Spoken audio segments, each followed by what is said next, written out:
ghosts, ghouls, and things that go bump in the night. How was your week? You know, I've been thinking a lot this week about the Fae, about spirits in the woods. Maybe it's because of this story. So, why don't you take a seat, relax, and tune in for I Spar with Wild Ones at Night. I played with the Wild Ones as a child.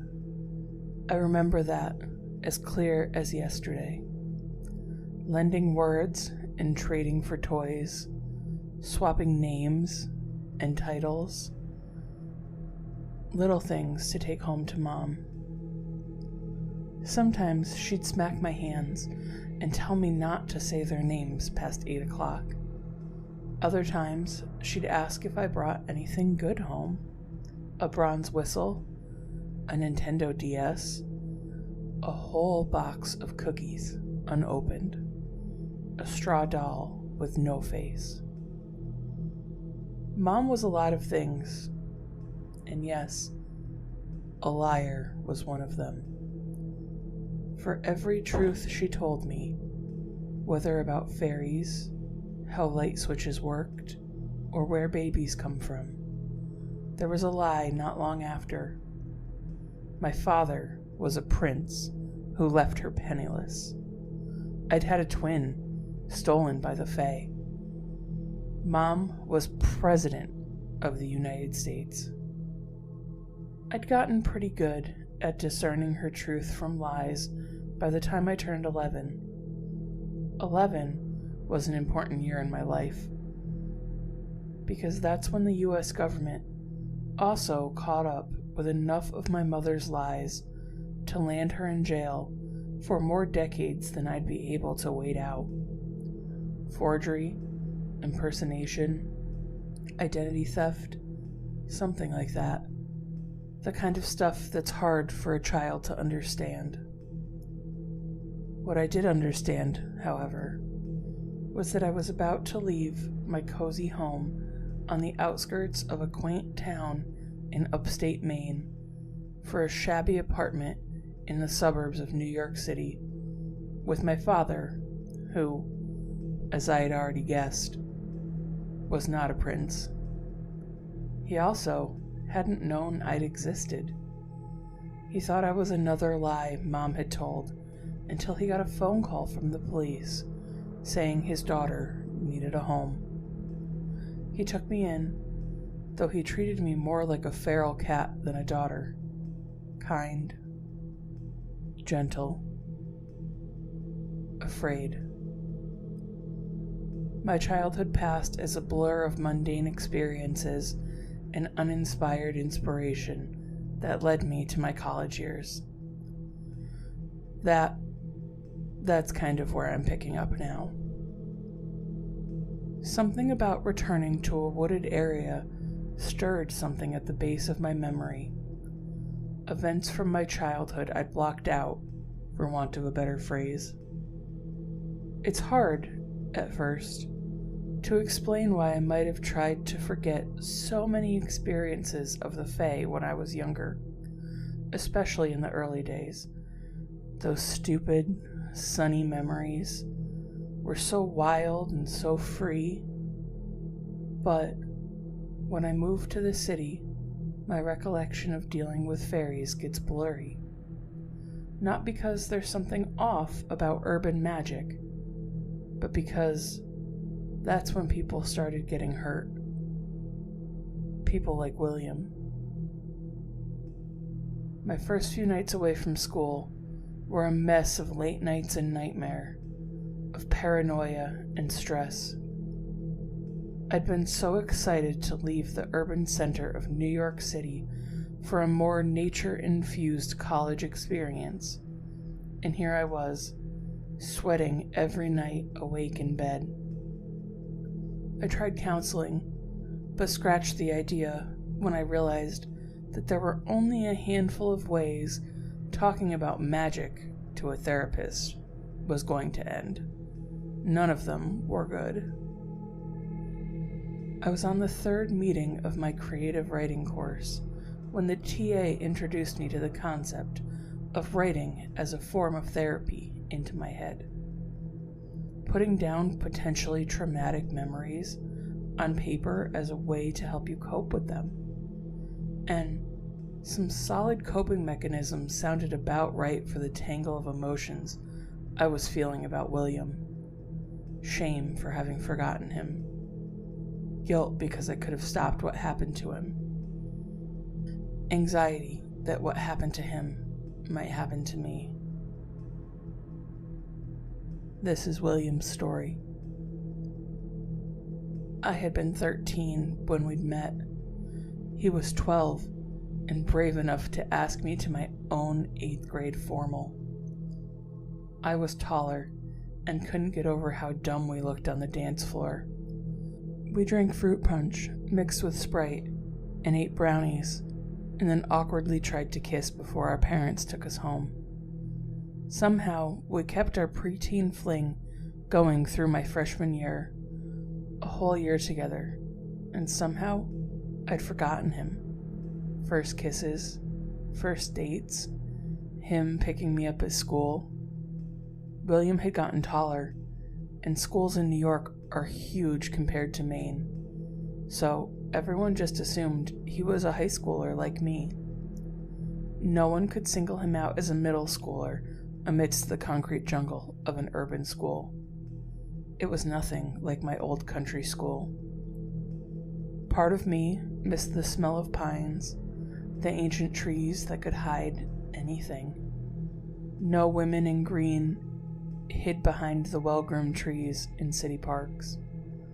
There were no children with adult faces lurking amid mushrooms in a ring, because there weren't fairy rings in the city. There weren't fairies in the city. There couldn't be fairies in the city. I didn't think much about the fairies as I slipped through those preteen years, but I wouldn't be the one to pay for this lapse in judgment. The night after William's 8th grade formal reminded me that things existed in the world that often go unseen, the things your brain deletes out when you move your eyes from one familiar thing to the next. I almost hadn't gone to the dance, because William had bragged to his friends that he was inviting a high schooler, and that bothered me at 14. But he'd made it up to me by buying me giant silver hoop earrings from Claire's, and the date was on. Because my dad didn't know anything about raising teenagers, he let us walk home from the dance. He could have picked us up, but I convinced him not to. William's parents knew he was sleeping over at my place, on the couch, in the living room. No funny business. So, we could stay out as late as we wanted. Do whatever we wanted. Be the children of the earth we were born to be. So we ended up at the 24-hour Denny's, a truly liminal space. I didn't usually go out so late, not since moving in with my dad, and William was never out past 10 like this. We had arrived to find the place nearly deserted. Oh, that it had been. "Hello," I'd called, always the brave one.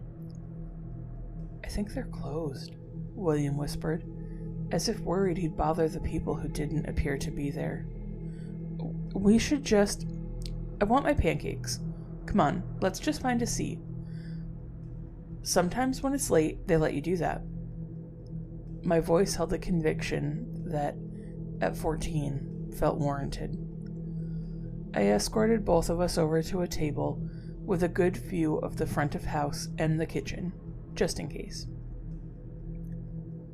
We sat in awkward silence, him checking his phone conspicuously, and me looking through the menu, certain that someone would check in on us.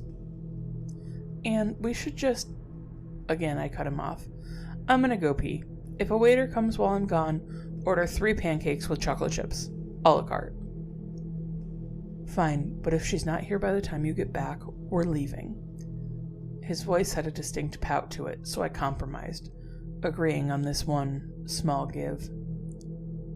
However, as I walked to the bathroom, I passed a bored woman with pink hair bustling past me towards our table. I glanced over my shoulder and grinned as I saw her stop at our table. "Hi, welcome to Denny's. Can I take your order?" Yeah, he said. "I'll have a stack of 3 chocolate chip pancakes." I left William to place the order, not realizing just how doomed he already was. No, instead I returned, shaking water from my fingers, and plopped myself across from him, sipping at the water the waitress had left. "So," I said, my voice a smug chirp, "did she come?" He shot me a glare, watching me nonchalantly sip at my water, and said nothing.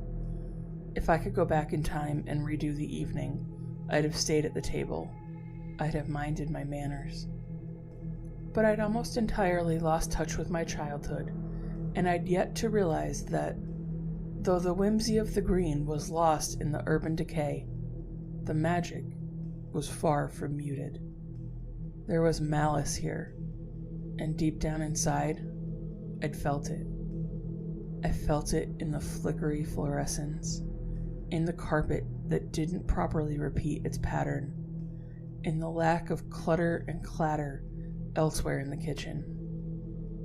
I ignored it, having too often ignored the anxiety I felt at places in between, and instead forced a conversation about Pokemon.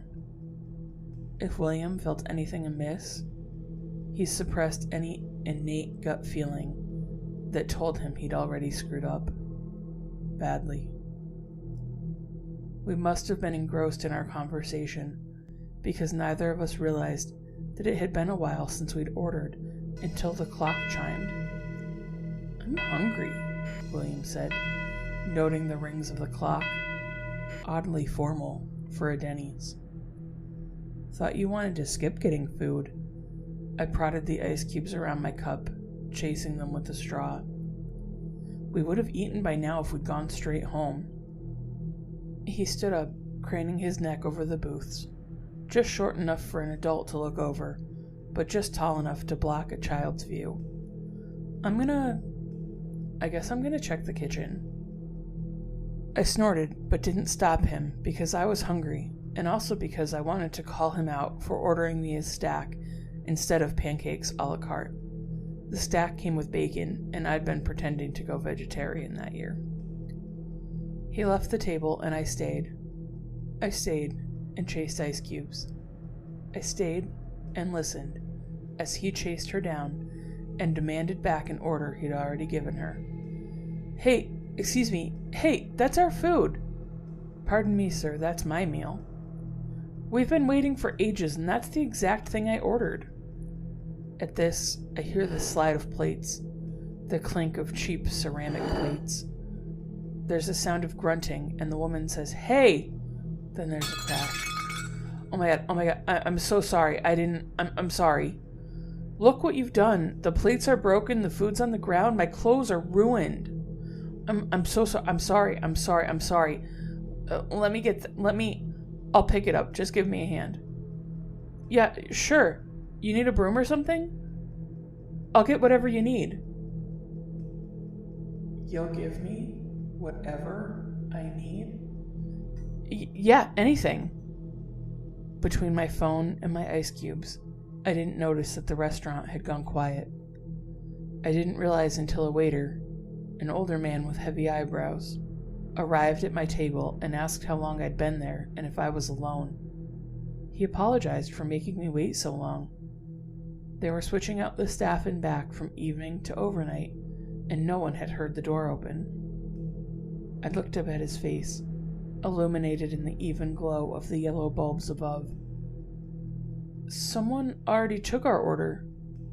The words hadn't felt right in my mouth as I said them, and my hands felt heavy at the ends of my wrists. "William went to get it." There are some things, words, meals, gifts that you don't get back once you've offered. And I never saw William again.